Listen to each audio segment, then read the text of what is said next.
Welcome everyone to Star Master Australian Championship Season 5, Round 5, brought to you by Slipstream at Phoenix International Raceway circa 2008. So yes, we are on an oval. It's been a fairly anticipated round, both in a positive and a negative way. With me, as usual tonight, is Andrew Gaines. Andrew, how are you tonight? It's feeling pretty pumped about this round. Always like the ovals. It's a bit of controversy. A lot of people don't do the ovals, so it's pretty new to a lot of drivers. It's one of those rounds that can go really well, plenty of action, plenty of great racing, or it can go really bad and we can be stuck behind portions for a fair while. So it's going to be really exciting. This is a track that we haven't been to before. 1.61 kilometres, I think it is, in circumference. It's a small track. I don't think we have a massive field tonight, but I think there's going to be some excellent racing and there's some battles up the front end of the pack. I think all in the qualifying, the times were very similar or very close to the top 15. So it should be a really good one. Yeah, we had, I think the top 17 was less than a tenth of a second, so yeah, there's certainly going to be some, well, there was some close times in the qualifying. Obviously, that single car, so you should see faster times during the race with the draft, etc. Hopefully, we'll get a clean race tonight, at least for the start of it. Probably get a little bit more racing towards the end. A bit different tonight. We're running 120 kilometres, sorry, instead of the usual 100 that we usually run for SMAC. So it's a 75 lap race tonight. But yeah, hopefully the racing will be good. Guys give each other room, and hopefully we'll see some pretty good action because oval racing usually produces some pretty tight, close quarter racing. Hopefully exciting for the viewers at home. Yeah, that's right. We've seen it in the past. I think we've only done one official, maybe two official ovals before. And as you've mentioned before, it's a bit of a mixed bag with the drivers. Some of them like it, some of them don't. A lot of people don't do ovals, but we put on some extra practice sessions throughout this week, so it's giving everybody a chance to get a fair bit of practice. So hopefully that pays off tonight and we see some great racing. Yeah, big shout out to all the drivers that have been participating in the sessions this week.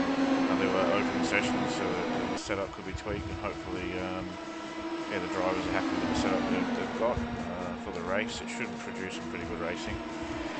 Big shout out to Craig Edwards for his help. He was pretty instrumental in producing the set that we're running tonight.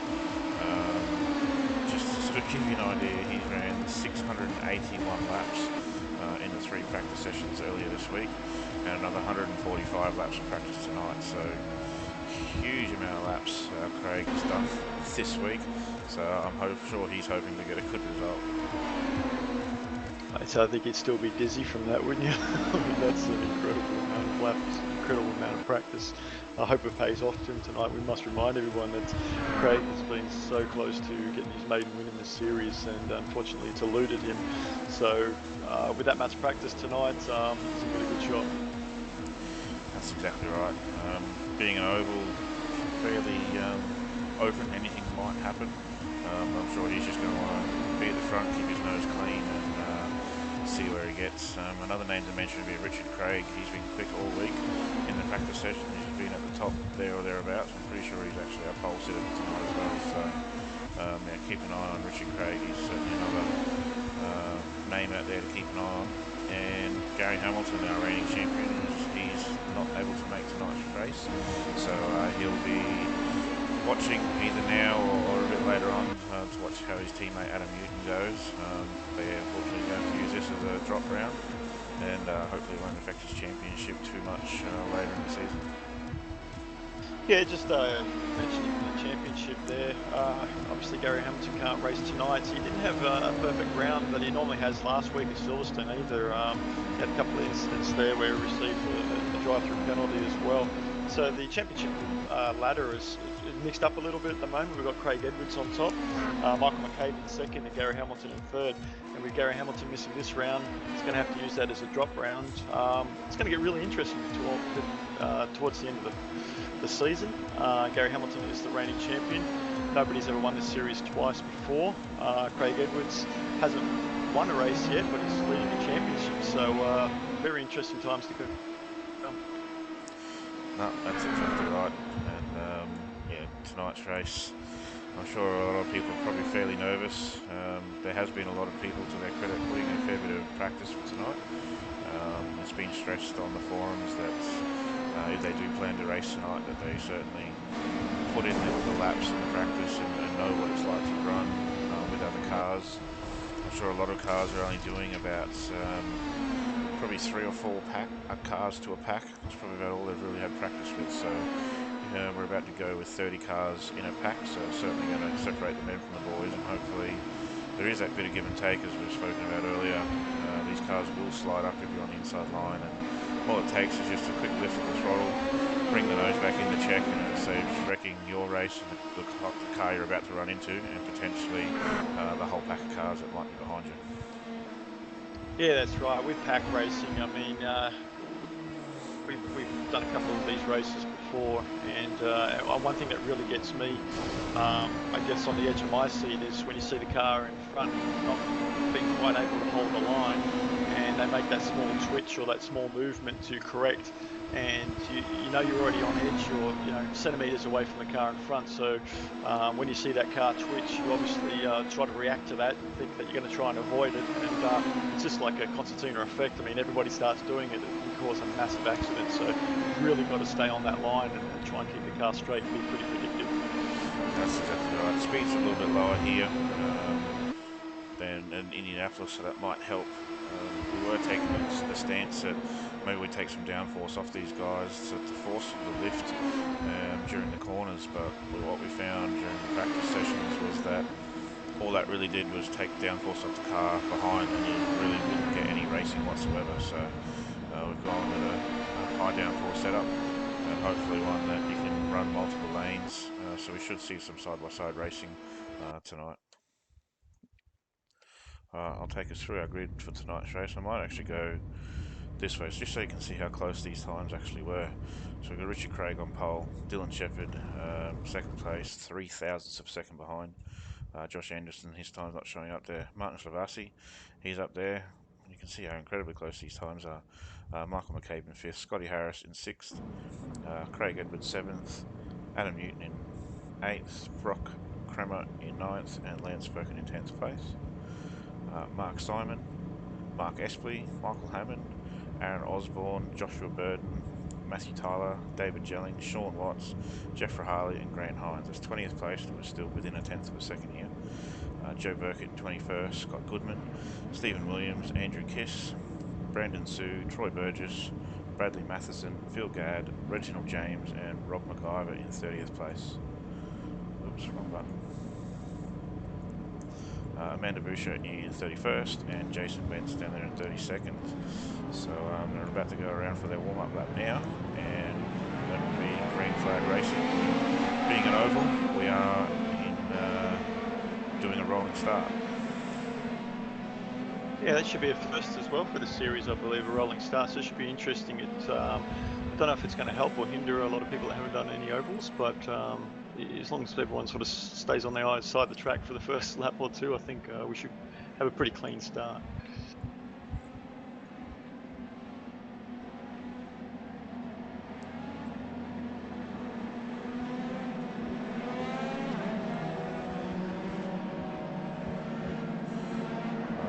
About to go green.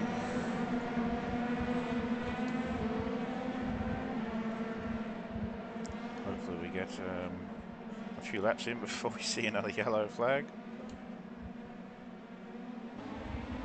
Pace car's in, and we're going.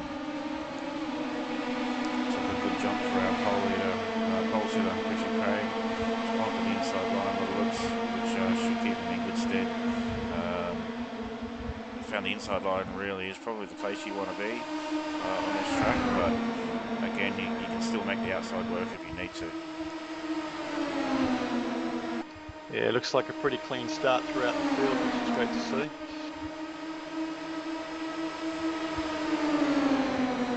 It's going to be hard to try and keep control of this action. Laps are only quite short, so we've got a yellow already.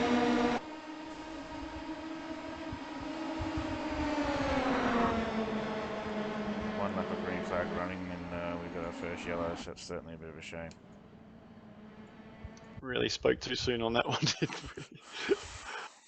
See if we can go back and find what happened there.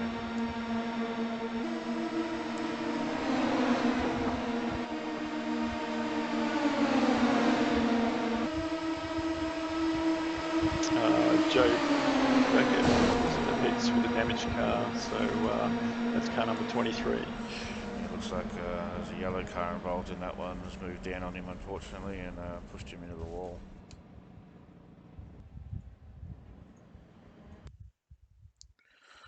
I'm not sure if I'm going to be quick enough to catch who that is.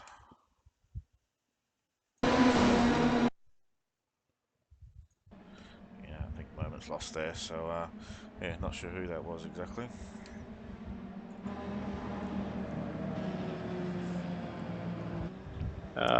It's pretty unfortunate to see Matthew Tyler, car number 77, also lost a lot of bodywork off the front of his car. Yeah, he's missing a front wing there, so it's he's just running to the back of the car in the yellow. Yep, they'll make their stop, get their fast repair, and get back out on track.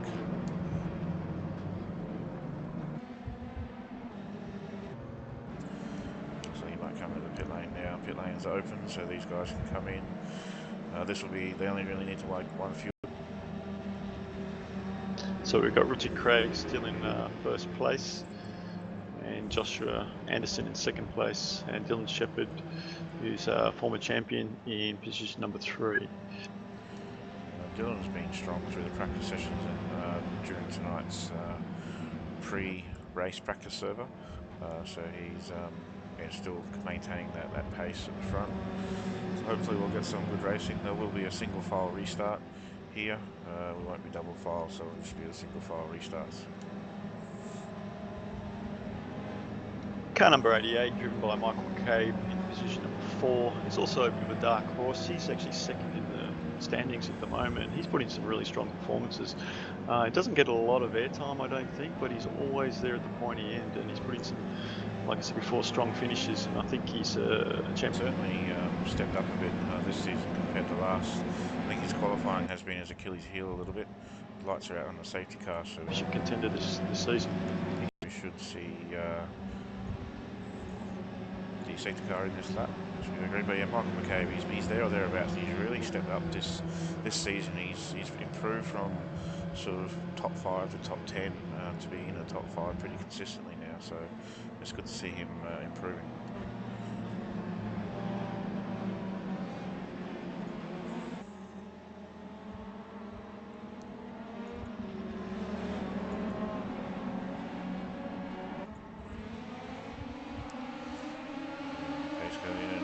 Green again.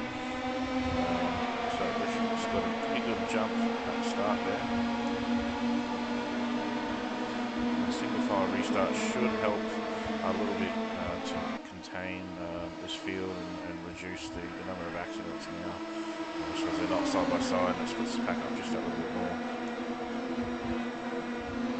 Yeah, this kind of racing is pretty hard to get into if you don't do it a lot. I mean, the draft really can play a big part in this particular type of racing. And if you're not used to that close racing with a little bit of draft, it can really catch you out. A lot of the times you end up hitting the back of somebody, or you slam on the brakes because you're catching them too fast, and then somebody hits you. So it's quite a difficult type of racing if you don't do it very often. That's exactly right. You really need to rely on the spotter. You're at high speed. It's not the usual stop-start type thing. You're pretty much consistent times. As you've seen Dylan slide up the track there a little bit. That's something that they'll have to watch. You need to put utter trust in the cars that you're racing with. And with these guys, with the draft that they have, if they feel themselves drifting up the track, they just need to let go of the throttle, because even if it means you lose a position, the draft is still there, and they'll make that time up easily enough. So hopefully we get a few green laps under our belts. Got Sean Watts coming out of the pits in car number 64, position 31. Just saw some contact there with like a Adam Newton, who looks like he's copped some damage from that, unfortunately. He's weaving all over the place a little bit at the moment, so looks like, unfortunately, he might have taken him out early. But yeah, there's certainly, you really need to give room in these cars at this time. Yeah, that's really unfortunate for Element Motorsport. Gary Hamilton, obviously his teammate, not racing tonight, so Adam Newton here flying the torch or the flag for Element Motorsports, not having a good night either. Just having a look at the big battle pack here towards the back, 26th, 27th, 28th. They're certainly not shy. We've got a spinner, Matthew Tyler. Looks like a single spin. He's managed to keep it out of the wall. But that has brought out our yellow, second yellow for the race. Yeah, that was pretty unfortunate because there was a pack up the front, probably about 6 or 7 cars are getting really close. That was going to be a fantastic battle up the front. It'll still happen again, I guess, when we go green, but it would have been interesting to see how that panned out. Just have a quick look at what happened to Matthew Tyler here.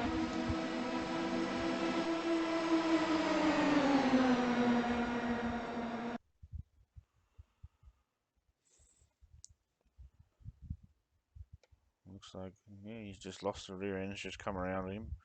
The cars are running a fairly low downforce on the rear end, but looks like he was on the brakes early enough and just managed to stop it from hitting the wall. So no harm done to his car. He'll be able to continue, join the back of the line, and keep going.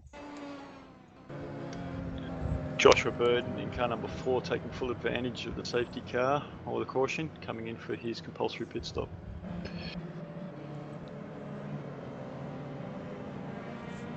If we get a chance later in the race, we may actually cross to Josh Burden during one of our cautions and have a quick driver's chat with him while he's circulating around the racetrack.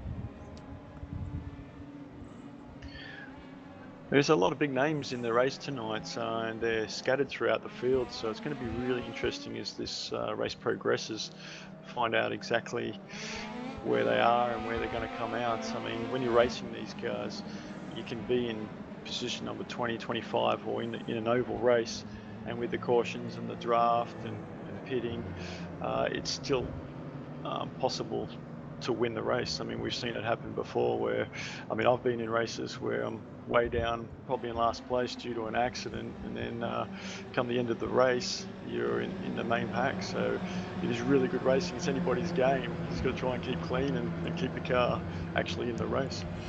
These guys at the front, they'll have to pick and choose when will be the best time for them to pit. Do they want to stay at the front in that clean air, less chance of being taken out mid-pack by an accident in front of them, or whether they will get a stop out of the way like Josh Burton has. He's been notorious in the past actually for pitting early as Josh Burton, and it's usually netted him some pretty good results. So we'll see if that's going to work out for him here tonight as well. It's always interesting in these cautions to go through and just have a look at the paint jobs, the liveries on these cars, and there's some really nice designs out there. People put a lot of effort into getting these designs on their cars, whether it be teams or privateers, and a really good effort. Some of those cars are fantastic. Yeah, one of those cars, I do like the One Performance racing liveries. It looks like they've got the two, a red one and an orange one, so yeah, that's always been a pretty good livery on those cars.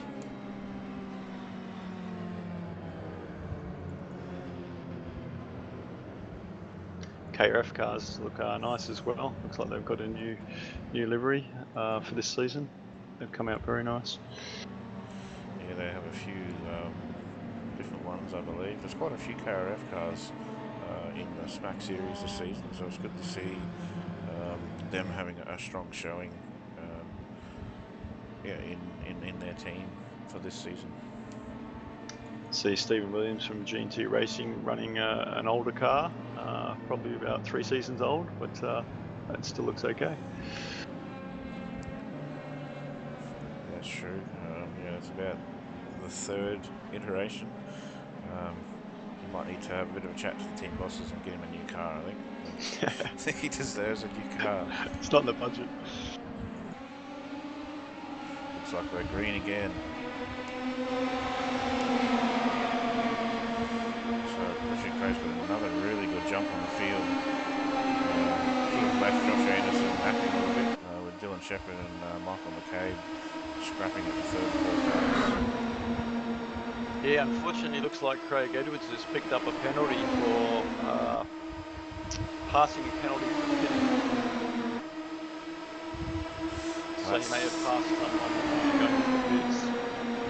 That's certainly unfortunate for him, considering the amount of laps he's done. That's going to really put him right down the back of the field. Oh, he's just had a touch with the car and he's hit the wall. Oh my, that's really unfortunate for Craig.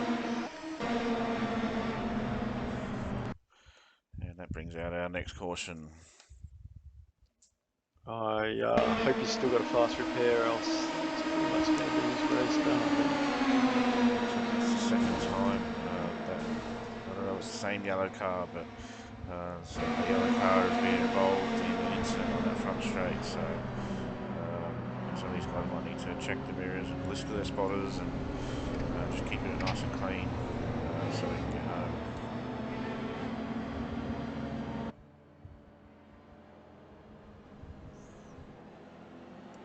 Looks like that's going to put him a lap down, unfortunately.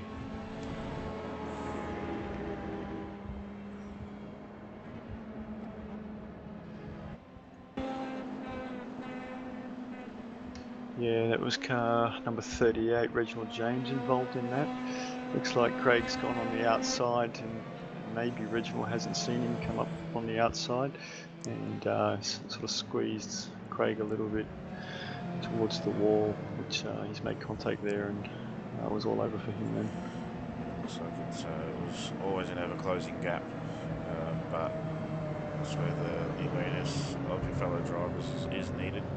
You can't just rely on the fact that they know that you're there, because sometimes they just don't, and that gap will close rather quickly. And it looks like Craig did try to back out of it, but unfortunately just wasn't quite quick enough.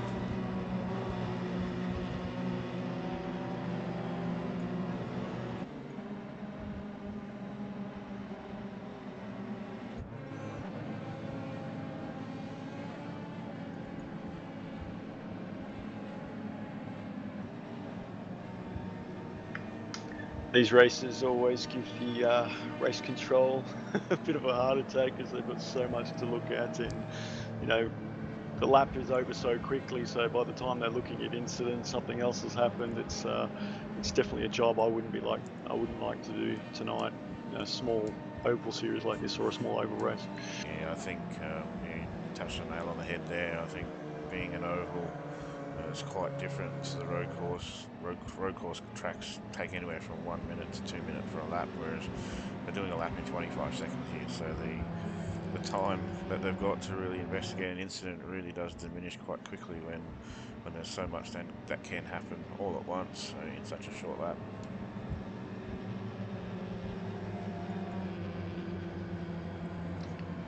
I think what we've missed here is Josh Anderson is our new leader. He did manage to get that pass done on the inside of 3 and 4, I think it was, just before that accident with Craig Edwards and I forgot his name, Reginald James. So yeah, that's a good move for him to move into first place. We've also got Sean Watts in car number 64 coming out of the pits. I believe that's his second pit stop for tonight. That looked like a standard one. I don't know if he had damage. Didn't seem to be sitting there for too long, but we know he's been in there before, so interesting to find out what happened to him. Yeah, there's been a couple of long stops in there tonight. I don't know whether some of them have forgotten to tick their fast repair. There actually is 2 fast repairs tonight due to the extra length of the race, but the incident limit still stays the same. So if they hit 20 incidents, they will be automatically disqualified by iRacing. Rob McIver in the KRF car number 17 is in the pits. He's been sitting there for a while as well, so he may have used or forgot to tick his instant repair, but he's out of the pits now and coming back around. It seems like a substantial stop time. That one was about 84 seconds. I'm not sure if that was 1 or 2 stops, but yeah, he's certainly a fair bit of stationary time. Lights on the safety car are out, so we're going to go green this time by. and we are green again. Richard was right on top of Craig there. He was well awake, and he didn't let Joshua get a jump at all.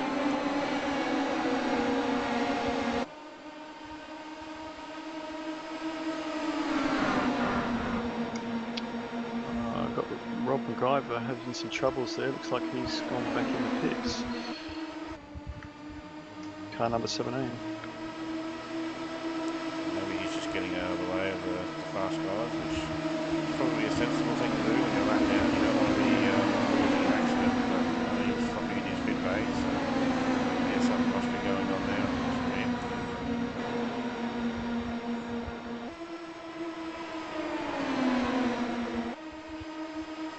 See these guys favouring that bottom line because it will be the quickest way around the track. The car has plenty of grip. Once it starts getting into that aero from the car in front, they do start to slide a little bit.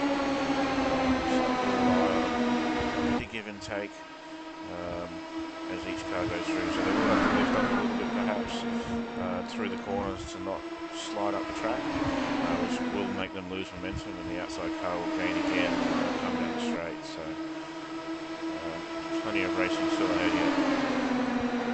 Absolutely. In position 10, we've got Scott Goodman, and close behind him, we've got Troy Burgess. We know these guys had battles throughout last season, both accomplished drivers, and both had some great results in the series. So as this race goes on, it'll be interesting to see how those two go. But they're catching the pack in front as well, so it's going to be good to see these guys battle it out a little bit further on down the track. It's good to see this pack in the front. They are, even though they're close and tight, they're just giving each other just a little bit of room that they need in order to keep the racing happening and not create a big accident.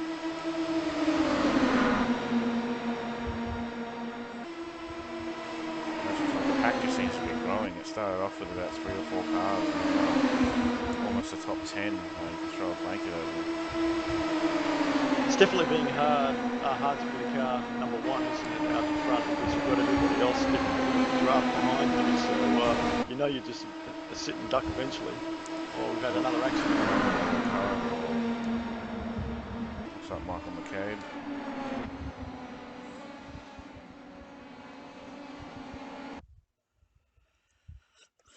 I did hear it before I saw it, so we'll go back and have a look at that one there. Yeah, he's got some damage on his car there.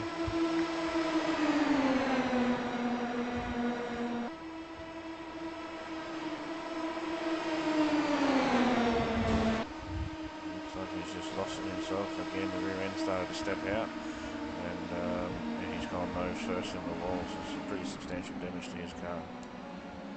Yeah, just a little bit of overcorrection, it looked like. That's going to be a real upset for him, standing second in the standings at the moment, and had some really good finishes the back end of last season, and as you mentioned before, coming on strong this season, so he'll be really upset with that.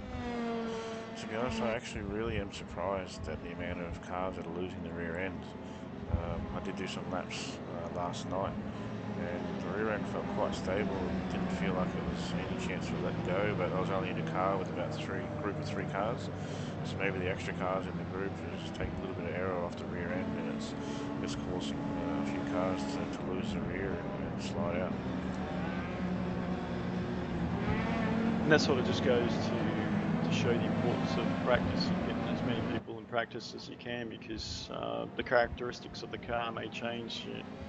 As you said, running in a bigger pack than 3 or 4 cars. I mean, with practice, you're running in 3 or 4 car, packs, so you don't really get that experience of running in 7, 8, 9, 10. So you really don't know what the car's going to behave like.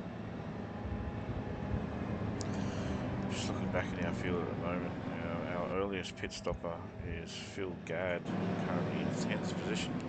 He has made his pit stop. They shouldn't need to pit again. The fuel tank's large enough that they can actually fill up from their first stop and go home. It's quite a large fuel tank in these cars. They're only limited by the amount of fuel that they can start with, being a fixed setup, but they can put as much fuel in as they want on their actual pit stops. So Phil Gadd's looking in pretty good position at the moment, in 10th. 11th and 12th places, Bradley Matheson and Grant Hines have also stopped, so those 3 guys are looking in a pretty good position. And we spoke about Josh Burton earlier. He's currently in 14th place, and he is the 4th car to have made a pit stop. Andrew Kiss in front of him has not yet made a stop. So our top 9 haven't made a stop, and from 10th backwards, basically, there's only 2 cars that haven't made a stop. Yeah, and that's key for this race, isn't it? It's at this point in the race, being in 10th position. I mean, that's a great position to be in. You're still in the lead pack, really. We're bunching them up, obviously, with the caution. You've got the draft. As long as you can keep it clean, you're really looking well for a good finish by the time this race concludes. That's exactly right. And as we saw, like that front pack actually kept growing. Like it started out with a couple of cars at the front. Eventually, it was all the way back to about 12th place. I think it was. It was actually pretty much involved in that pack. And then the unfortunate accident for Michael McCabe, which put him into the wall. But looks like he's now made his stop. He's currently listed as 25th position on the lead lap. So we're still almost halfway in this race. So still plenty of time left for him to get back towards the front and try and challenge for a good result. Craig Edwards is another one to mention. He's currently in 19th position on the lead lap, so he would have made his pit stop as well. And yeah, still plenty of time left for him to work his way back to the front of the field. Absolutely, and it's, when you're in a race like this and you're having some bad luck as Craig is, it's pretty easy to say, I'll just take this as a drop round, but you don't know what's going to happen later on in the season. You might have 2 bad races, you might have a dropout, you might have a technical issue, some of your hardware might fail, and then again you have another drop round. That's right. And looks like Josh and Dylan got a pretty good jump on the rest of the field there. Kept them napping, so the field's actually quite a bit spread out compared to where it was before the yellow. So it'll be interesting to see how long it takes for the pack to sort of close back in again, and we'll see that battle for the front, I guess you could say, again.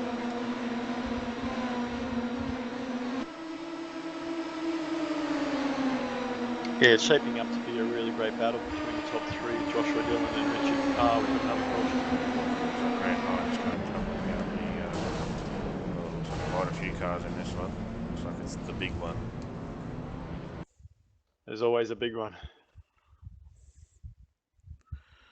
Have a look what's happened here. I don't know who he was fighting there, but he certainly wasn't given any real racing room.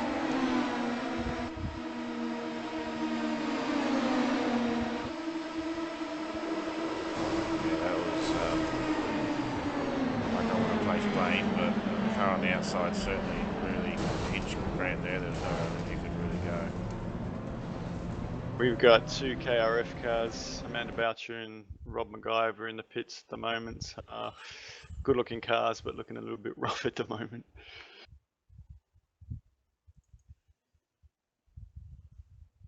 Wish there was an easier way to control these cameras, I really do. I'm trying to find out the car that was involved in that accident with Grant Hines there. May have to bring in a rule next season, Trent, that if you don't attend at least one oval training session, that you don't get an entry. I might try and get it on board. A chopper view of this one. I'll slow it down once we sort of, you can see there, no room was given at all through the kink on the back stretch.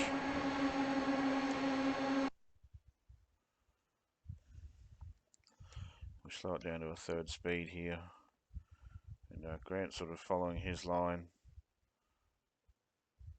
He did start to drift out a little bit, but yeah, that outside car sort of could have given a little bit more room. But a bit of a racing incident. I'm sure both of those drivers will learn from that instance, and hopefully they'll move on. Just had Bradley Matheson in for a lengthy pit stop as well. It's another KRF car. The team's having a bit of a bad run tonight. They've had a lot of cars in the pits and unscheduled pit stops and some damage and some accidents. So it's going to be a tough night for KRF.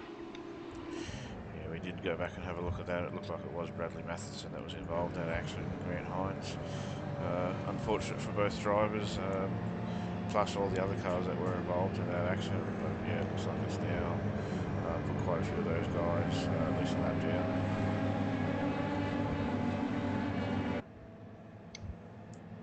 Just shows the real importance of being up front, doesn't it, and staying clean. Down in the pack, things just happen, and sometimes they're just unavoidable.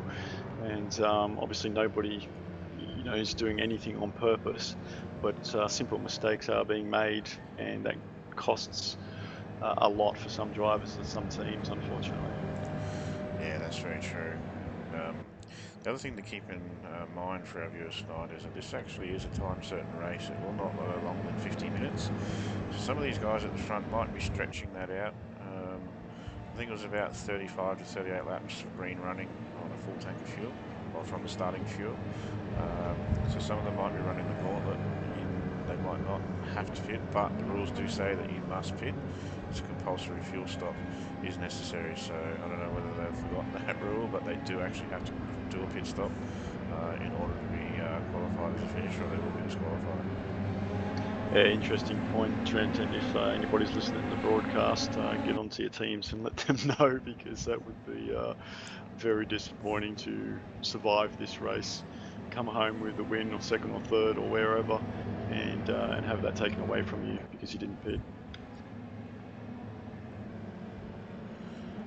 So lights are out on the safety car again, which should be green this time by.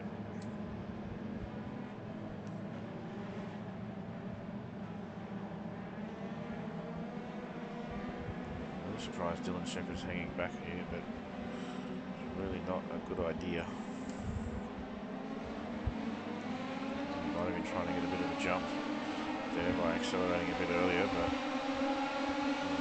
that can get yourself in a bit of hot water if you do that.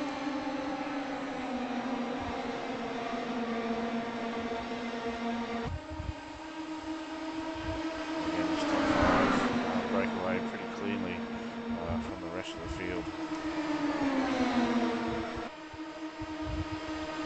We should keep an eye on Aaron Osborne. He's a winner of one or two races in previous rounds, so he's definitely one to watch. He's obviously in the lead pack.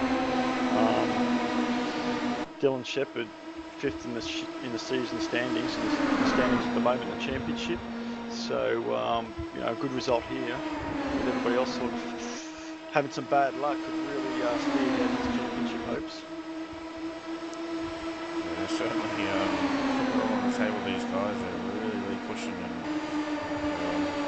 it's got to hit eventually, but that's close. That kink is actually really deceptive. It's actually a fairly heavy turn. It's not just a slight sort of turn of the wheel. It is actually a fairly significant turn of the wheel there. Side by side can be a bit daunting, and you lose track of where the car might actually be next to you.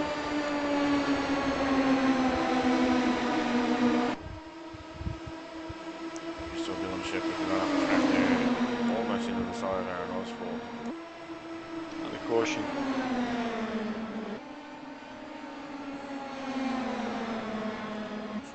Scott Goodman. Whoa, looks like a big one here. Saw quite a few cars on their lids back there. Oh, Sean Watt's car just looks like a crumpled piece of paper. Wow, yeah, that was a fair bit happening in that accident.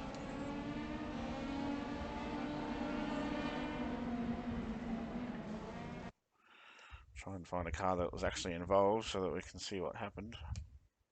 Sean Watts was definitely involved in that. That was a massive accident. Looks like Stephen Williams from G&T Racing is also involved there. Looks like the accident happened in front of them even, so I think Michael McCabe was involved again.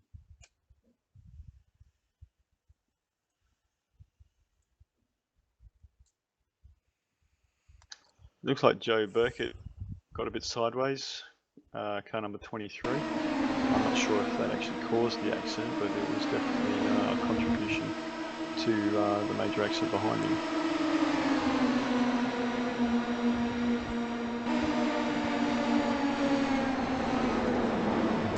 I think there was already a separate accident happening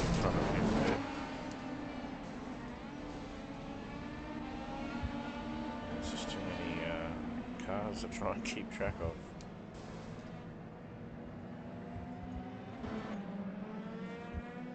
Yeah, it took out about half a dozen cars. Yeah, so that was unfortunate for all them guys.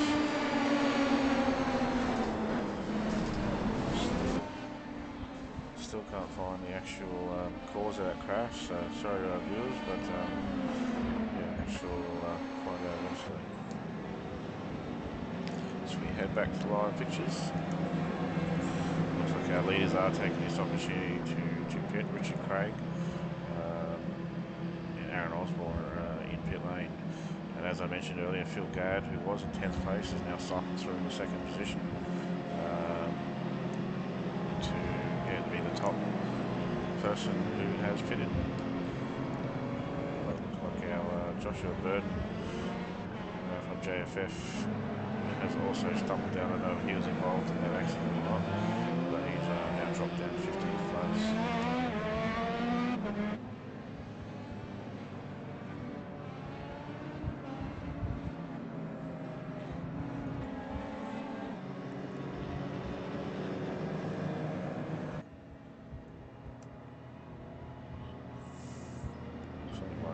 Lapped car in between Josh Anderson, our leader, and Phil Gadd in second place. It's good to see Brock Creamer up there too, in third position. He's also pitted. Everyone's pretty much pitted now, except for our leader, Josh Anderson. Can tell you, I think that last incident was actually initiated with a small bit of contact between Brandon Sue and Joshua Burton on lap number 41. Looks like those guys came together, had a bit of a touch, got out of control, and it was just a concertina effect behind them. Hopefully, maybe towards the end of the broadcast, we'll have to go back and have a look, see if we can find out what happened there.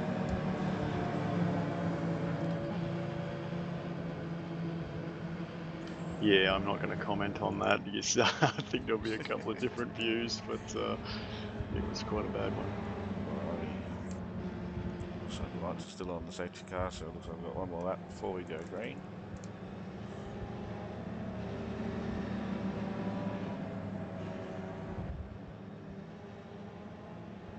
It's going to be interesting now, this lap car in the mix, how that's going to affect things. Joshua Anderson's leaving a bit late. I think he's missed his opportunity now to get that win. He still hasn't made his pit stop, so it's probably not looking too great for him. Looks like race control has decided to give that lap car a wave around, so he'll come around to the back of the field, and that'll leave Josh Anderson, Phil Gadd and Brock Creamer at the front of this field without a lap car in the way.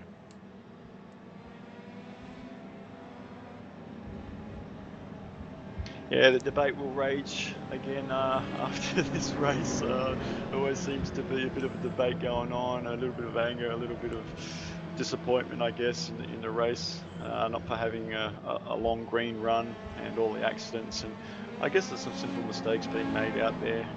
People just not giving each other room, spatial awareness, those kind of things.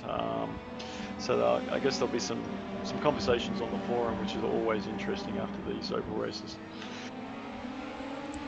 Yeah, that's very true. We have had some pretty good racing from what we've seen. A little bit more than what we saw at Indy, which is good. The racing being a lot cleaner, I guess you could say. So it's good to see that the ovals are getting better, and the more often we run them, the better the guys will get.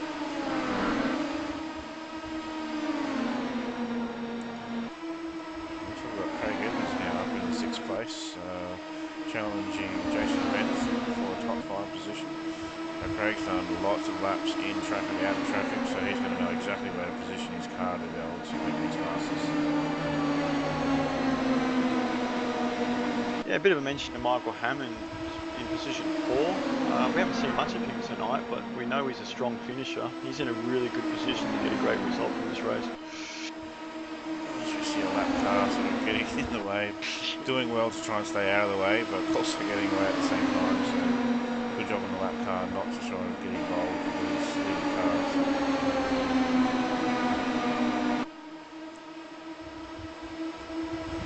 Ray Ridley moves up to position 5, putting in a strong run. and keep it clean and keep it out of trouble, he'll get a good result here. Saw Michael Hammond drift up that little bit in the rock creamer there, but managed to back off the throttle a bit and managed to pull it back down, so avoided any sort of major collision.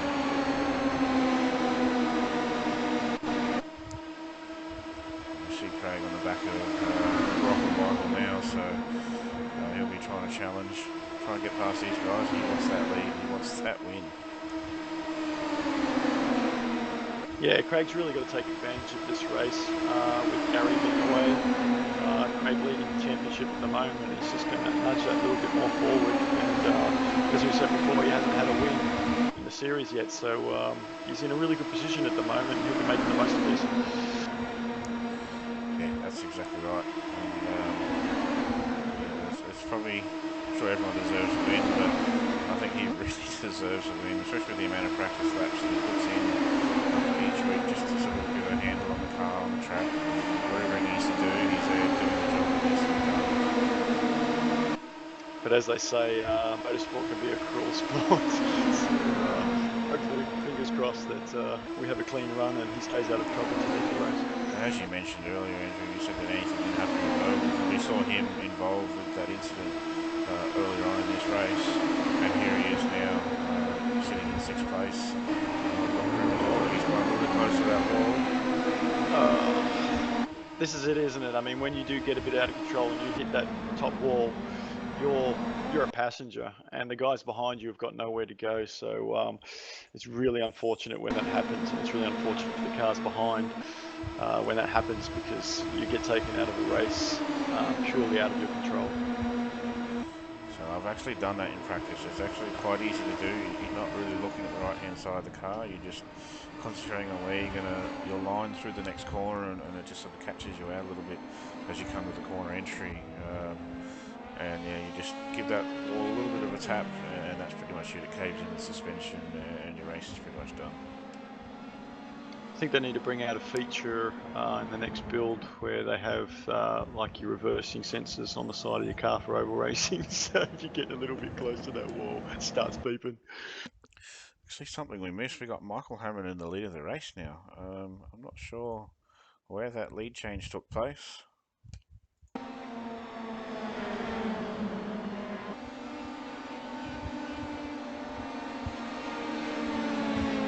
Got Joshua Anderson pitting under the caution, so that's interesting. He's going to come out probably the back of the field, but we know what Joshua's like. He's a fast racer, and anything can happen, as we've said before and as we've seen. So we could have more cautions yet. So he's definitely not out of the race. He only really needs a splash of fuel, I would say. So I imagine he's not going to want to sit in that pit box for too long before he heads out. 10-second stop there from Josh, so it's about the average. Most of the guys have done about a 10 or 11, 12-second stop. At the moment, he's scored as 17th place. It's going to be a big ask for him to make his way up through the field, especially when all these accidents are happening. So he's got to be really, really careful. He's quite vulnerable in the position he's in at the moment. He definitely is. Looks like now he's down to 19th position. So to be able to, he's got 20 laps to do it in. Even on the green flag running, it's really not a lot of time. So the race is starting to get short. I'm not sure how much time we've actually got left in this race, but I'm sure that actual time limit will be getting very close. Yeah, we've actually had 42 minutes of running so far. And I think you mentioned that the race is 50 minutes? Yeah, 50 minutes time certain, so it's only another 8 minutes of racing. 25 seconds a lap, we'll get quite a few laps done, but if we get another caution or two, that'll probably pretty much be it. So it's going to be pretty much on now with these guys at the front. They're all going to want to lead this race just in case that caution comes out towards the end of the time limit, and they'll be the ones that will be scored as the leader as they cross the line, even if we're under yellow, to take that victory. Absolutely, and when you look at who's up the pointy end, it's still anybody's race. Anybody, really, I mean, anything can happen. We've seen it before, but I guess your money's got to be on the top 5. 5 or 6 people, but as we said, it just takes one mistake to have a bit of a concertina effect, and we've had some surprise winners in the past, so we'll see what happens. I'm going to put the commentator's curse on him. Craig Edwards is my pick. He's currently in 4th place. I'm going to pick him to win this race from there. He's fought his way back up through the field to get to that point, so as long as he can get some passes made, as I said earlier, he knows what lines need to be run in order to get to where he needs to get to. I'm sure that's what he's going to try to do to achieve. Well, I've got a bottle of bubbly on ice, just waiting for that moment. I think it's going to be quite a special moment because we've spoken about it for a long time, so fingers crossed for Craig. Yeah, I had one, but unfortunately it ran past the expiry date. So, just drink it anyway. So sorry about that, Craig. But yeah, definitely. Commentators aren't supposed to have favourites, but you certainly want to see a driver who's thereabouts, week in, week out, trying to get that maiden victory, finally get it done. As we go green, Michael Hammer was a bit slow getting away there, and might have been waiting for the green flag, but started to bunch the field up, which looked like it was going to cause a bit of an accident, but the field's got away cleanly now. Phil Dowd's making a challenge pretty much straight away.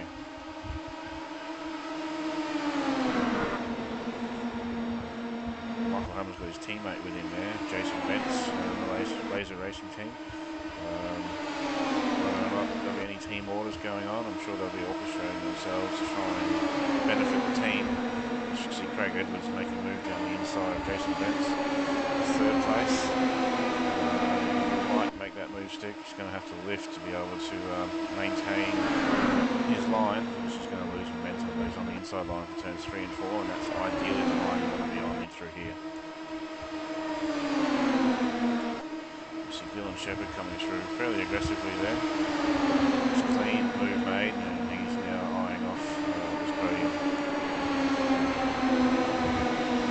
Be interesting to see if there is sort of any team help here. Michael Hammond is actually in front of Jason Bentz in the championship standings, but they're both a little bit down the order at the moment. But good to see both those cars up the point at this point in the race. Yeah, Michael Hammond will have to be careful there. He's moving around on the racetrack a lot.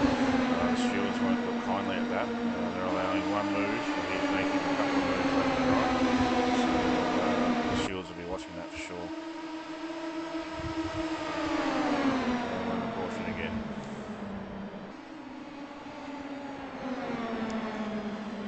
Might take this opportunity actually to bring Joshua Burden up and have a quick chat during the yellow. Okay, Josh, welcome to the Slipstream commentary box, mate. How's the race going so far? There's been quite a few cautions. Yeah, been quite annoying actually. Amount of cautions there's been no doubt more caution laps than there has been racing laps. So yeah, not ideal, but I'm in 13th at the moment, so not where I wanted to be, but not a lot you can do it. You get taken out by someone when you're well inside the top 10, so yeah, there's only 5 minutes to go on the timer, 14 laps, so it'll be interesting to see if we get all the laps in after this caution, see if we can move up. Do you have a plan at all, or is it basically just go as fast as you can and pass as many cars as you can? Go as fast as I can. Pretty difficult here because it's fair wash, especially through turn 1 and 2. So yeah, we'll just have to see what happens. Hopefully I can scrape the top 10 out of it. Andrew, is there anything you wanted to ask Josh before we let him go? Yeah, Josh, looks an interesting race from our perspective. Have you seen some pretty ordinary moves out there, or you just think this maybe people just haven't practiced enough, or the cars are a little bit difficult to handle? What do you put it down to? The car's fine, in my opinion. Been some very average moves from people, 3, 4 wide, when I got taken out, which, it's obviously going to end bad, especially around here. The track has got no banking. So yeah, combination of probably people not practicing enough and not probably people not doing many overlaps or oval races, oval experience, so to speak, is probably a big factor to it. It does look like people aren't giving each other enough room, and they're not, I guess, used to running so close together. And and being a little bit courteous. I saw that accident that you were involved with, and that took out about 7 cars that behind you guys were trying to avoid it and stuff. So, yeah, we definitely saw that. That was a massive accident. Yeah, it was. It's disappointing, you know. I'm not sure what happened to Brock, but he was in the top 3. So, yeah, I think people aren't taking into consideration the aero wash. People have probably done a lot of laps by themselves and not in tight groups. So yeah, the aero wash is pretty bad. In your own air, you can flat the whole track, but in the draft, you've got to lift off for not for much, but you've got to lift off. So yeah, there's a few parts to play with why there's been so many cautions. Yeah, absolutely. Well, Josh, yeah, good luck with the rest of the race, mate. Thanks for coming up and having a chat to us while you're busy in the cockpit there. So we'll talk to you later. No worries, cheers guys. So there we go. So that was Josh Burden from JFF Racing. Currently, he scored 12th place. Obviously, he would like to be a bit higher than that, but I think considering the race he has had, that's probably a pretty good result at the moment. I'm sure he'll be fighting to try and get a top 10. We might finish under caution. I mean, we got 40 seconds to go, so we might get 1 race lap in. But yeah, look, maybe 1 or 2 would be great because we would see everybody put it on the line. But I don't know if that's going to happen. Yeah, I think so. Pace cars in this lap, so looks like if we can cross the line with at least probably 26, 27 seconds, we should see about 2 green laps of racing. So keep your hats on. I think it's about to get real.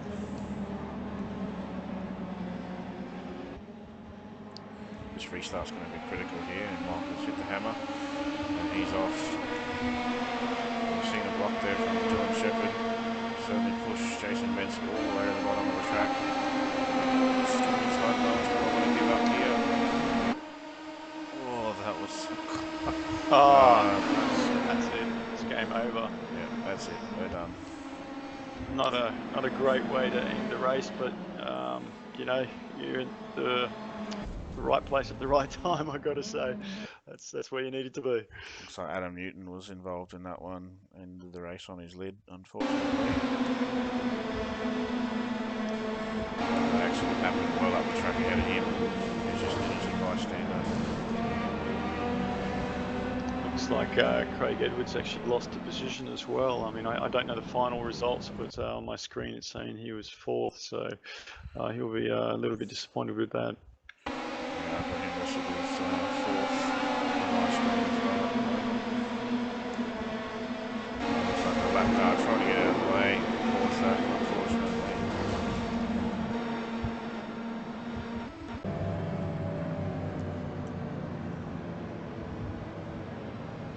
Well, I was saying before, you know, we weren't really sort of following Mike Hammond or Michael Hammond for a while. He was just sort of creeping up there, sort of sitting around the top 10. And as we said, anything can happen, and you're in the right place at the right time to come home with the win.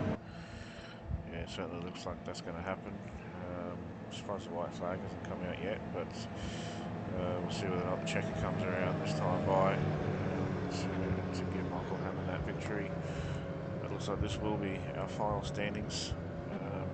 Bit of an anticlimax of the race. I think that was going to build to be a pretty exciting couple of laps there at the end, racing for the front, but that wasn't meant to be, or wasn't to be, unfortunately. But yeah, we'll see how that is. Great result for the Laser team, 1st and 3rd. It's good to see both those cars up on the podium. So it looks like white flag's out now. So this will be the last lap, but we'll finish under caution.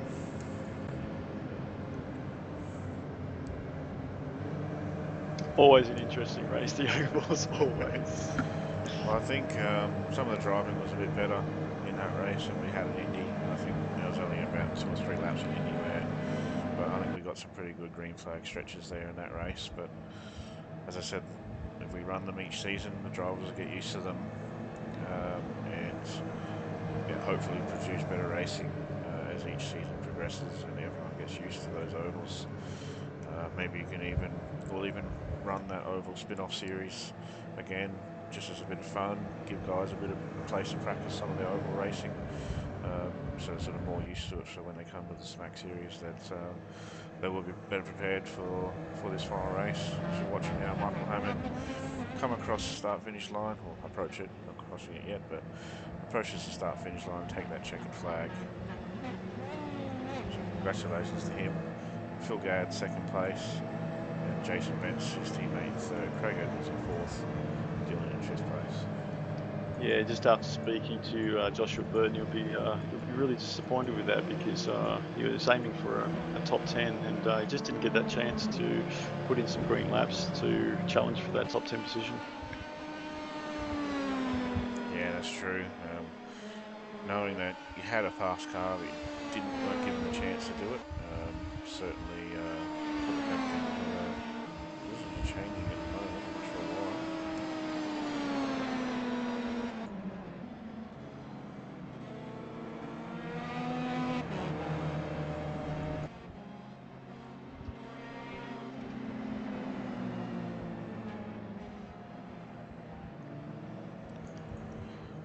We'll go through our results now, and we have Michael Hammond first place, followed by Phil Gadd and Laser Racing Team, Jason Bentz also coming out in third. So a 1-3 for Laser Racing, so it's a good result for them guys. Craig Edwards in fourth, Dylan Shepherd in fifth place, Mark Simon in sixth, Jeffrey Harley in seventh, Stephen Williams for G&T Racing in eighth, Marcus Lavasi in ninth, and Richard Craig in 10th place, which is probably not where he saw himself finishing tonight. Got David Jellings in 11th from G&T Racing as well. Aaron Osborne, Josh Burden from JFF down there in 13th. Andrew Kiss in 14th. Brock Creamer, Brendan Sue, Michael McCabe in 17th. We saw him up the front early on. Josh Anderson, that late pit stops obviously cost him a good result here tonight in 18th place.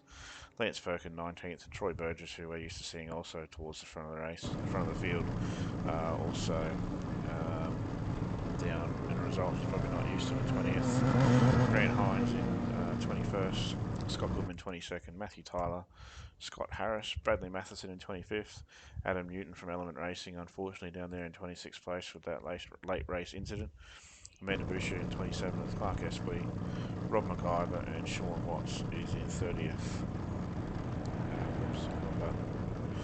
Reginald James we see in 31st, and Joe Burkett in 32nd place.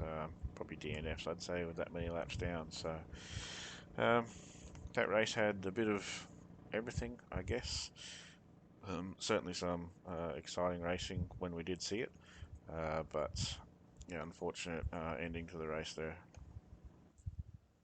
Yeah, definitely. It's as we've said probably 100 times tonight, it always turns things on. Any oval race that we have, like you mentioned before, we just need to get people, I guess, to have a little bit more practice, have a little bit more awareness of their surroundings, and get used to really close racing, lap after lap. I mean, in road racing, there's a little bit of close racing, and then you come up to a corner and you're a little bit slower, so the gap sort of spreads out. With this, you're racing in that really confined space with 6-7 cars around you with absolutely no room for error lap after lap, so it really is a different beast. And yeah, we'll have to put on some more maybe practice sessions, or like you say, a spin-off series to get people up to scratch, because when it actually goes well, you get a lot of racing, and it's fantastic to watch, and it's really good to commentate on as well. Certainly seems popular, I guess, some of the oval racing, but I'm sure some of the guys probably wish that they could do it a bit more often, get that more practice so they get more confidence as well within themselves and the cars and the guys that they're racing with. And the funny thing is, people look at the broadcast and go, "Oh, well, that's a farce. I mean, why do you even have oval racing?" But it's not just about getting on the track and turning left. I mean, it really is a difficult thing to do, lap after lap, racing people that you don't race all the time, people that you do race all the time but don't do ovals. So there's a little bit of the unknown. So it's not something simple that you can get on a track, put the pedal straight down and turn left. It requires a fair bit of skill and strategy. That's exactly right. It looks like we do have our race winner, Michael Hammond, in the interview room, so might bring him up so you can interview him there, Adrian. Thanks, mate. Just a hell of it. And Michael, welcome to the Slipstream commentary box. Congratulations on the win, mate. So tell us a little bit about how the race went for you. Howdy guys. The race was quite eventful. Just tried to stay out of trouble, which I did. I think I pitted around about lap 18. And no one was taking tyres in their car, on the car, so I slipped 4 tyres on and just let her rip. And she was just through the pack. Yeah, that's an interesting strategy. You're absolutely right. We didn't see many cars. We saw some extended pit stops, but they could have been for damage or maybe people putting a fair bit of fuel in. But yeah, we didn't see many up on the jacks getting the tyres done. Mates, how did you find the rest of the field out there? We've had a lot of incidents tonight, some very unavoidable, some I guess was a little bit of inexperience from some of the drivers. How did you find it? It was good at the start because I was up the front. It's pretty clean up there, but once you start getting back in the back of the pack, it's very wary where you have to put the car and who you're battling with. Because there was a lot of ordinary drivers out there, as you said, tonight. So yeah, you just have to be real mindful of what the car's doing in front of you. Yeah, look, you were at the right place at the right time. We said it in the broadcast. I mean, you kept it clean. We saw you guys, both your cars coming up through the field. We knew you guys were in a good position around halfway through the race. And if you're keeping it clean and you're in the top 10, top 12, it's a really good opportunity to get that win, and you really don't know what's going to happen. So we saw some of the big names have a couple of incidents, and they fought their way back as well. Was there any point there that you were hoping that it was going to finish in the caution because you were on the lead? We thought we were going to get about 3 or 4 green laps to go. Were you a bit worried with Phil behind you? Yeah, because I thought I was going to run the distance. Phil was coming really strong at the end there. I had to just keep the inside line, and he was trying hard to try to push me up high, which I wouldn't let him. So yeah, I was very, very happy when the white flag come under yellow. Yeah, it's a great result. Great result for your team as well. Jason coming in on third, so that's really going to push you up on the team's championship. And I know you guys are a little bit down in the order at the moment in the drivers' championship, but with these haul of points, look, you guys will be making some headwind there. Yeah, we've had a few shockers in the start of the season, being caught up in a few. But that's racing for you. And what's helped us tonight, me and Jason have done a really lot of oval racing, so that's probably really helped us out, and that's why we took the tyres, because we knew the oval racing you're going to burn that right side up real fast, and especially because you can basically just hold it flat around the track. Yeah, absolutely. I say it's a great strategy, and I don't think a lot of people took on those tyres. So that's a great race, and it's great to get a great result at the oval as well, because a lot of people don't go well here and they use that as a drop round, so you've got one in the bag, which is really good. So congratulations for the win, mates, and a great result for the team. We're off to Road America next week. What are your thoughts on Road America? Like the track, but yeah, this is probably me only win in Star Mazda, because I'm probably top 20 road courses, and that's about it. So I'm pretty rapt to get this first win at Star Mazda. Yeah, mate, congratulations. It's always good to get a win in a field that's so strong, and especially on an oval as well. It's very hard to do, mate. Congratulations. Did you want to have a shout out to your sponsors? Yeah, just give a shout out to Laser Racing, and Steve Richards. If you haven't known, is driving in the GT class now for Australian GT BMW. So give a shout out to him and Simulating. Yeah, awesome, mate. You're breaking up a little bit there, so we'll let you go, mate. Congratulations again. Hope to see you back next week. Cheers, guys. Doing a good job, and thanks for hosting. Thanks, Michael. Alright, we might bring Richard Craig up next. He was the first one down there, so even though got Craig Edwards, who finished early, higher up the grid, the finish, Richard's been down there a bit longer, so I'll bring him up next. Yeah, Richard, welcome to the Slipstream commentary box, mate. Eventful race for you out there tonight? Yeah, it was pretty interesting. My first time in real anger on iRacing round an oval, so I was kind of surprised to snaffle pole. And then at the end, I just wasn't sure. I didn't have enough fuel to get to the end, and I felt like I couldn't gamble on the fact that we were only going to get sort of 2 or 3 laps at a time at race pace. So I figured I'd pit under yellow. But it was, it was really good fun until then. But it was probably the wrong thing to do. Yeah, certainly during the practice sessions and stuff this week, certainly being up there at the front. But running around with packs of 3 or 4 cars is probably a lot different to the 7, 8, 9, 10 car packs that we saw in tonight's race. Yeah, but I was used to running with the guys, and I was actually quite comfortable. The first half of the race, I was really comfortable running with Josh and Dylan. I had a few over and under moves. I knew I was fast around the outside at turn 1, and so I felt pretty confident actually. It was good. I enjoyed that part of it. I ran some laps with you, I know yourself and Craig Edwards last night in practice session, and yeah, you can certainly you get to know certain drivers and what they'll do and how they react. So it probably would help knowing certain drivers and having done laps with them before in the practice sessions to sort of know what you could do and what you couldn't do while you're next to each other, and rely on the other person to also know how the cars are going to react in certain circumstances, as opposed to maybe some of the cars that haven't done as quite as many laps as you guys, where you get that aero wash up the track, where you guys expect it, you know what to do to correct it. Some of the guys further back may not have been aware of those sort of instances. So do you think those practice sessions really helped you in getting the result you got tonight? Without a doubt, they really helped. We did some very close practice runs at times, and just knowing that you can stick that channel, keep it flat without backing off, or when you just have to lift very slightly and then you can floor it and again hold your channel.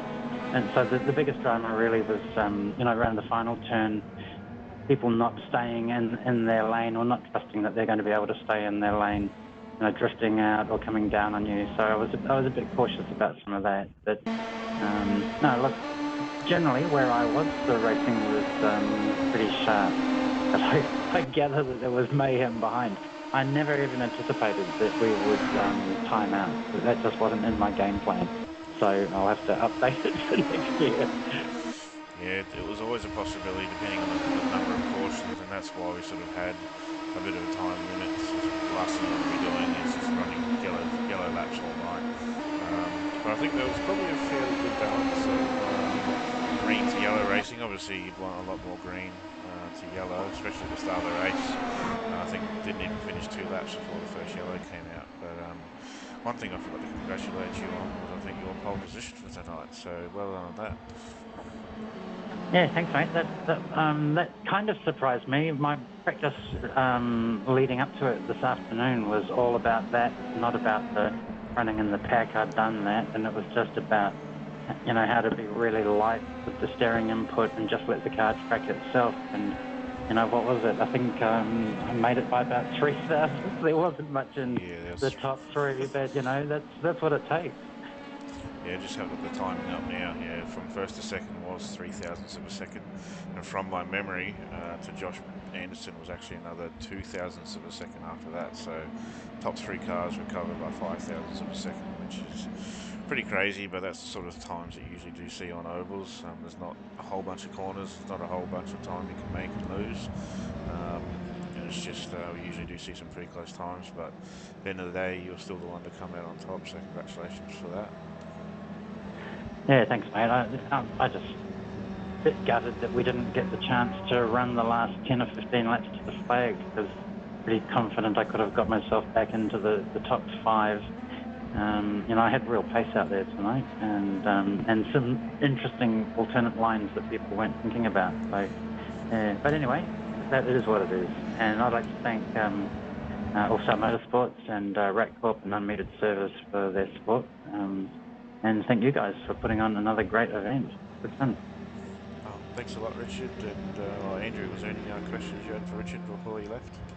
No, look, I just want to congratulate Richard. I mean, it's his first season in the series, and he's currently 15th in the championship standings after only 2 point scoring rounds. And obviously, we've got to do the points for this round, so he's probably going to go up there a little bit further. What's your goal for this season, Richard? Survival. I really just wanted to bed myself in this season. Coming out of the skip, it's a very different car, and partly prep for the Formula Renault that's coming. And Troy said, why don't we have a run? Troy and I had done a lot of running in the skip, so we know each other quite well. So really, I came on as the support act to help him out, and he's very, very quick on a road track, So we've sort of got our eyes on just being consistent and see what we can do with the teams. And if I can squeeze into the top 10, I'd actually be quite chuffed for the championship. Yeah, absolutely. I mean, with the calibre of drivers in this series, season after season, to make it in the top 10, and you're definitely capable of doing that is a real achievement, mate. So congratulations, and looking forward to seeing you next week. Yeah, cheers, Andy. Well, thanks a lot, Craig, and I'll see you next week. Yeah, ciao. Alright, next we had Craig Edwards was down in there, so I'll bring him up and I'll let you take it from there, Andrew. Hey Craig, welcome to the Slipstream commentary box. Mate, it's a bit of a tough race tonight, still a good result. How do you feel? Yeah, pretty pleased with the result. It was definitely a tough race. I had a pretty conservative strategy of coming in on one of the first yellows to grab my fuel to get to the end. I think I probably grabbed too much in the end. But after I came back out, I got caught up with some of the backmarker shenanigans, and I was very thankful to have that quick repair. Just managed to stick on the lead lap, and then as the race progressed, I just kept percolating forward and never really had to fight anyone on the track, and found myself fourth, so can't be too displeased with that at all. Yeah, absolutely. I mean, we were watching you when you had those accidents. We were following what was going on, and from that point, when it actually happened, we thought your race was done and dusted. But as we know, in ovals, anything can really happen as long as you sort of get back out there and get on the lead lap. You never know what's going to happen. So a fourth position is great. You're leading the championship at the moment, so that's got to feel pretty good. Yeah, fourth position in this one gives me quite a nice bag of points. So it's going to be Gary's turn to play catch up. Yeah, absolutely. With Gary missing this round, and you're having a good result here, so you don't need to use this as a drop round. So that's definitely an advantage. So looking forward to I guess the battle between you and Gary going forward. You do put in a lot of practice, and I know you and Gary have this little thing going for I guess the fastest time in practice. You guys sort of battle it out a little bit. Yeah, we certainly do. There's always bragging rights on the Monday night on offer. Yeah, it's really good to watch. I always go in there and check how many laps you guys have done, and it's absolutely crazy. But look, you did a lot of practice for this round. Obviously, the conditions and the actual oval racing caught out a lot of drivers, which caused a lot of the accidents. So I guess we'll do some more practice sessions and maybe do a sort of breakaway oval series for people to get used to it. What's your thoughts on the oval series or an oval sticking around, or maybe even two in the next series? What do you think? Yeah, I certainly don't mind them. I find them quite enjoyable. It's quite relaxing to drive around in circles for a change of pace. But there definitely is a big experience gap in our field. I think it shows the amount of caution running that we had tonight was probably a little bit much. So if we were to run a series longer term, you definitely would want to encourage a lot of practice to get these guys being able to run long stints under green. Yeah, absolutely, and that's probably something that the organisers will have a look at it. How do we encourage people to do those practice sessions, or do we have a situation where you've got to qualify for the actual race or something like that? Because it is great to watch, it's great to commentate. It's obviously great to drive in, but we don't want to see 80% of the racing cautions. But mate, a great result. Really looking forward to seeing the rest of the season. Got Road America next week. What do you think about that track? It's one of my favourites by far, especially in this car. You got a lot of nice long straights you can slipstream on, but at the same time, it doesn't become just a battle of slipstreaming the whole way through. So I really enjoy it. Really looking forward to it, mate. Well done tonight, and we'll see you next week. Thanks very much. Before you go, Craig, is there any sponsors you want to thank before you go? Absolutely. Thank you to the GT Amiga Racing crew for taking me on board this season. It's been really good so far.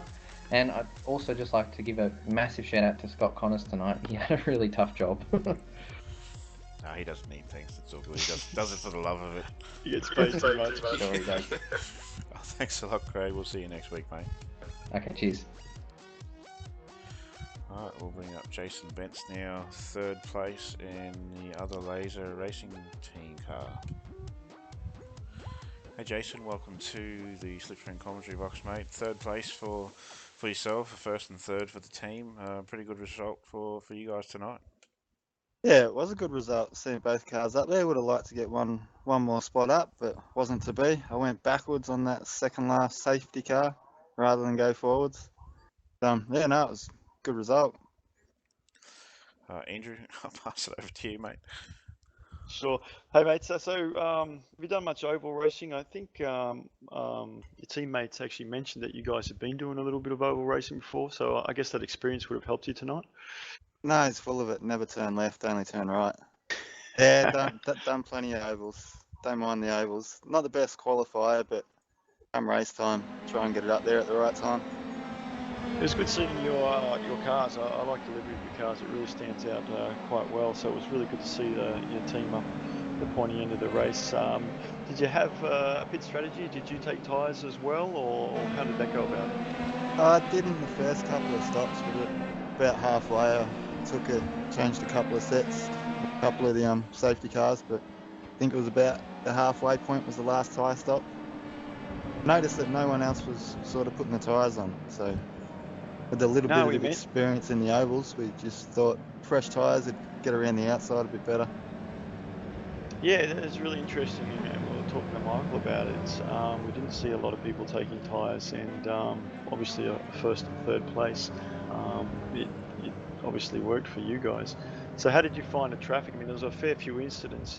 Did any of those incidents hinder your race? Did you get caught up in any incidents, or did you see them in front of you and take some avoidance measures?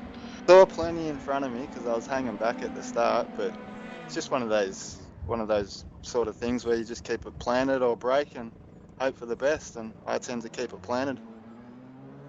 Yeah, most of the time you'll get through, sometimes you won't. Yeah, absolutely. We saw, I guess, maybe 2 or 3 really large incidents where there's about 6 or 7 cars involved, and a lot of those accidents were just, had nowhere to go, didn't have the time to react, and unfortunately had a bit of a concertina effect, so it took a lot of people out. But so what are your thoughts on having oval racing in the series? Going by how good a time race control had tonight, I'd say every race. I don't mind them, but they can get boring really quickly. Yeah, look, I think it's a balance, isn't it? It's a balance of the track. It's a balance of how long you make it as well. And I guess from a commentary and a watching perspective, you don't want to see it under caution all the time, because it can get quite tedious and quite boring, and especially if you're in the car and you're doing 4 or 5 laps for each caution, and that's happening every couple of laps. It can get pretty tiresome.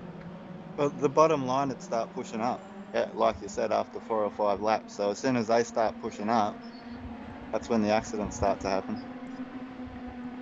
Yeah, exactly. And I mean, it's not the guy's fault on the inside. It's just they're being held there. So after a certain amount of laps, that right-hand side tyre just won't put up with it anymore.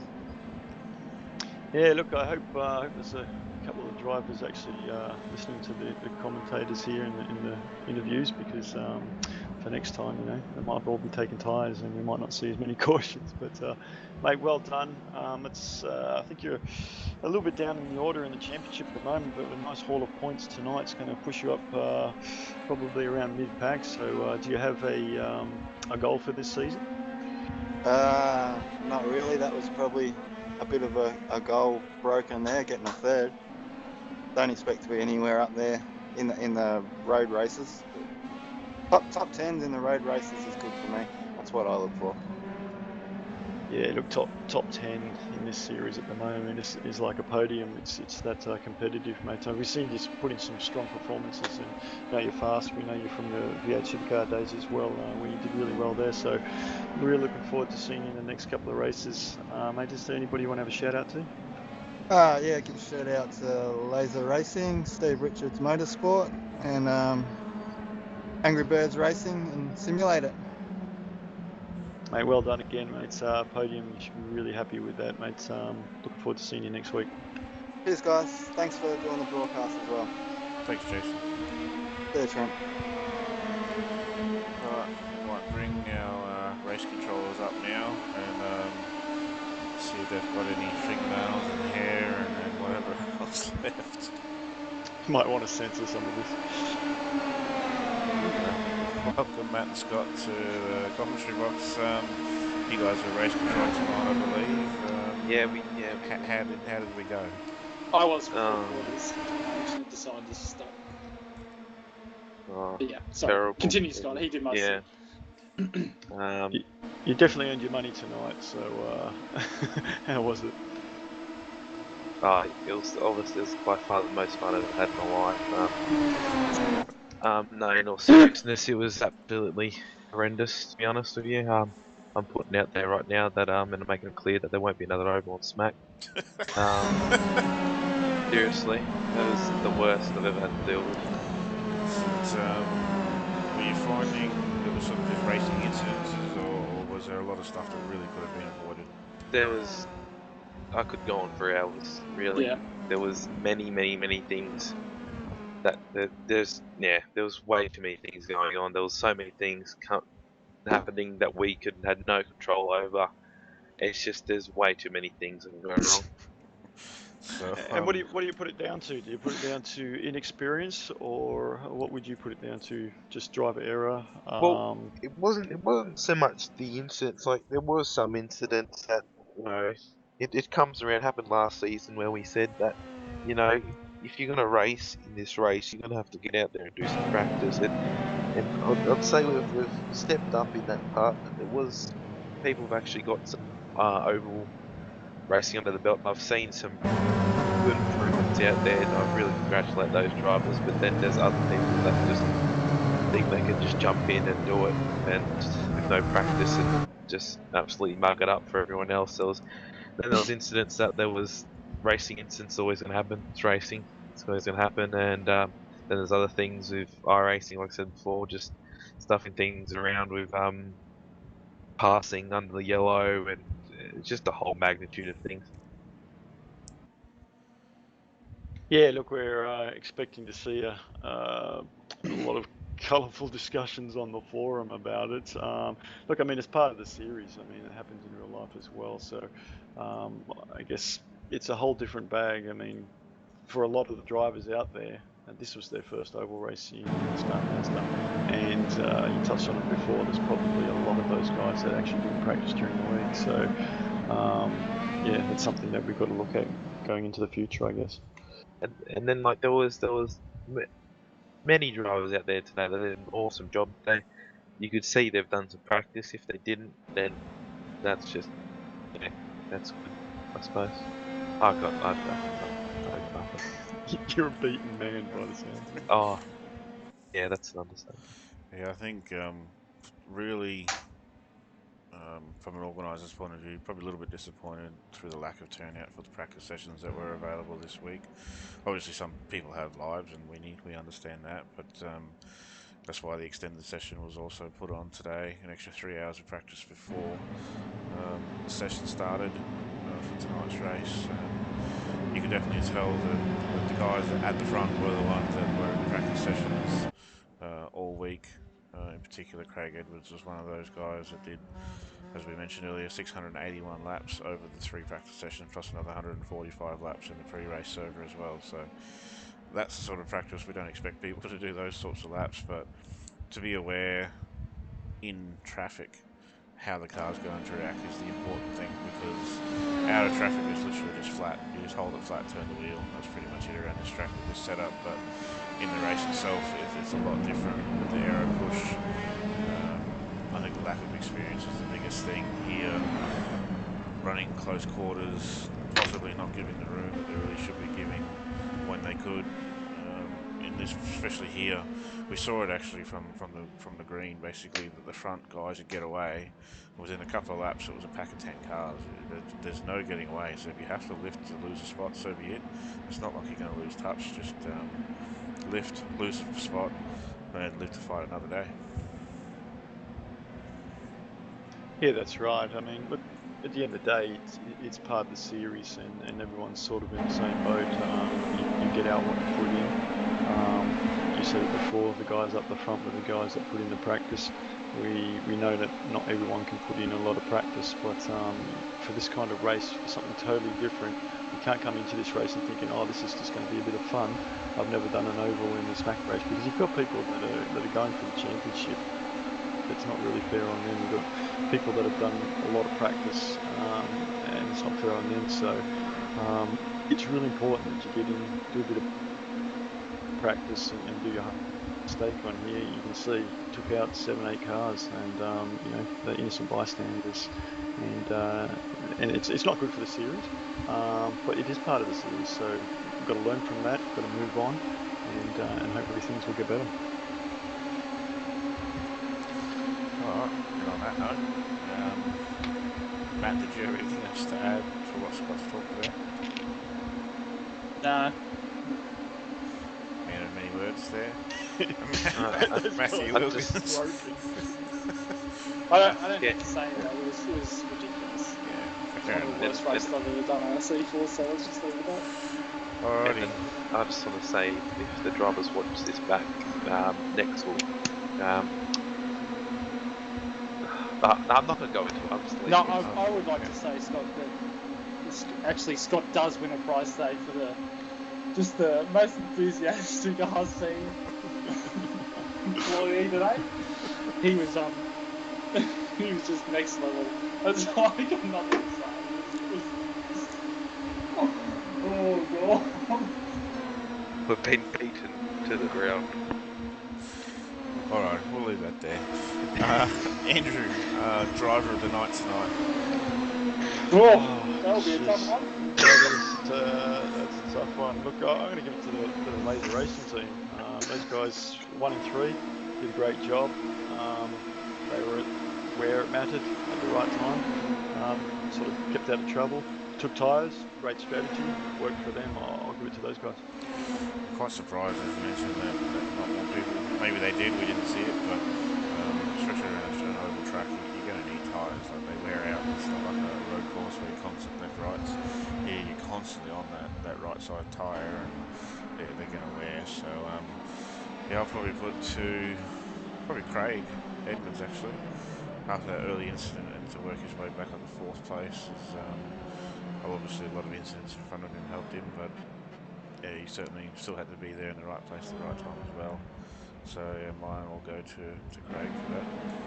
It's definitely shaping up to be a really good championship towards the end. I think there's a handful of guys that can still win it, but I guess you've got to really start looking at Craig and Gary to be, I guess, the main rivals at the moment.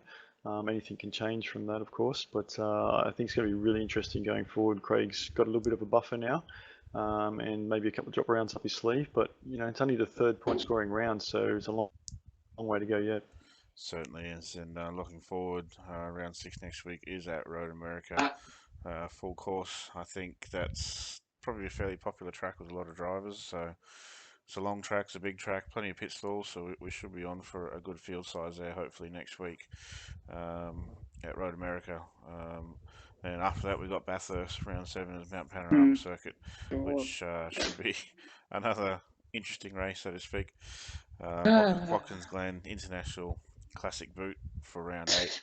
Back to Summit Point for round 9. Seemed to be a pretty popular track last year and a free one. Suzuka International East Course. So that's not the full track, it's just the East Course, which I think is the front straight and then the S's, and then it loops around. So it's only a really short track. Round 11, we're off to Spa using the classic pits, and round 12, we finish off a season finale at Phillip Island, which is a familiar final race for this series. So yes, thanks for watching round 5 of the Star Master Australian Championship. You've been listening to Andrew Gaines, and I'm Trent Thomas, and we'll catch you next time.